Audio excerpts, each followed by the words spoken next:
बिहार की राजनीति इन दिनों खासा गर्म है। इसकी वजह बने हैं प्रशांत किशोर, जिन्होंने खबर नवीज हॉट केक की तरह देख रहा है। पिछले कुछ दिनों में उन्होंने लगातार जेडीयू के नेता अशोक चौधरी को निशाने पर रखा, लेकिन अब उनका फोकस डिप्टी सीएम सम्राट चौधरी पर शिफ्ट हो गया है। यह बदलाव साफ बताता है कि पीके बिहार विधानसभा चुनाव 2025 का माहौल पहले से कहीं ज्यादा गर्म कर चुके हैं। राहुल गांधी और तेजस्वी यादव की वोटर्स अधिकार की सनसनी भले सीमित रही हो, लेकिन पीके के भ्रष्टाचार और आपराधिक मामलों के आरोपों ने जनता और मीडिया दोनों में तहलका मचा दिया है। पीके ने पहले अशोक चौधरी पर 200 करोड़ की अवैध संपत्ति अर्जित करने और मनी लॉन्ड्रिंग के गंभीर आरोप लगाए। उन्होंने दावा किया कि चौधरी ने अपनी बेटी संभवी चौधरी की शादी के बाद ट्रस्ट और परिवार के नाम पर जमीनें खरीदी जो पूरी तरह से बेनामी हैं।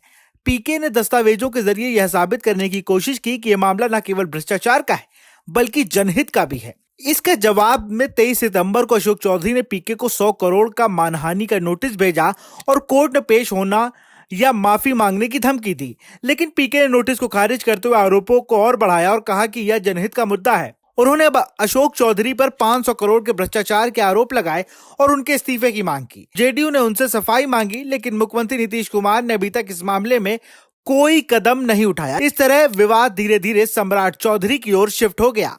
19 सितंबर को पीके ने उप मुख्यमंत्री सम्राट चौधरी पर बड़ा आरोप लगाया। उन्होंने कहा कि सम्राट चौधरी, जिनका असली नाम राकेश कुमार मौर्य है, 1995 के तारापुर हत्याकांड में शामिल थे, जिसमें 7 कुशवाहा समुदाय के लोग मारे गए थे।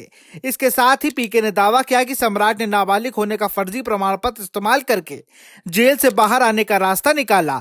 उन्होंने 1999 के शिल्पी गौतम गैंगरेप मर्डर केस में भी उनका नाम जोड़ा, जिसमें लालू प्रसाद के साले का भी कनेक्शन था।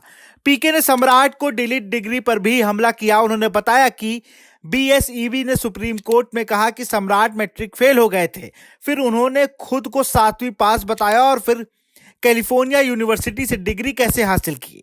पीके ने तुरंत उनकी बर्खास्तगी और गिरफ्तारी की मांग की और चेतावनी दी कि अगर नीतीश कुमार इस पर कार्रवाई नहीं करते तो जन स्वराज पार्टी कोर्ट और राज्यपाल का सहारा लेगी।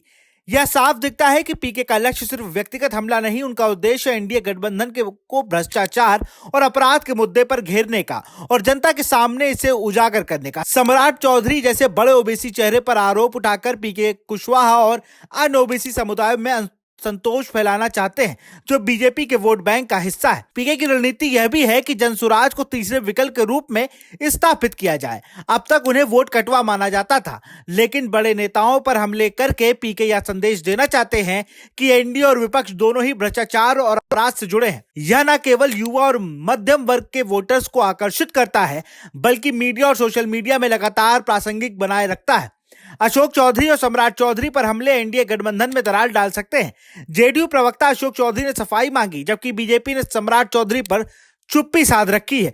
पीके इस असहज स्थिति का फायदा उठाकर जनसुराज को राजनीतिक मंच पर मजबूत करने का अवसर दे रहे हैं। अंत में पीके ने यह भी संदेश दे दिया है कि 4-5 दिनों में वो ऐलान करेंगे कि वो खुद कहां से चुनाव लड़ेंगे।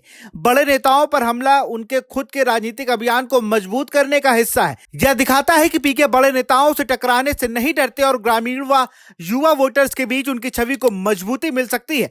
बिहार विधानसभा चुनाव 2025 के नजदीक आते ही और भी धमाकेदार खुलासे देखने को मिल सकते हैं। स्पेशल डेस्क राष्ट्र टीवी।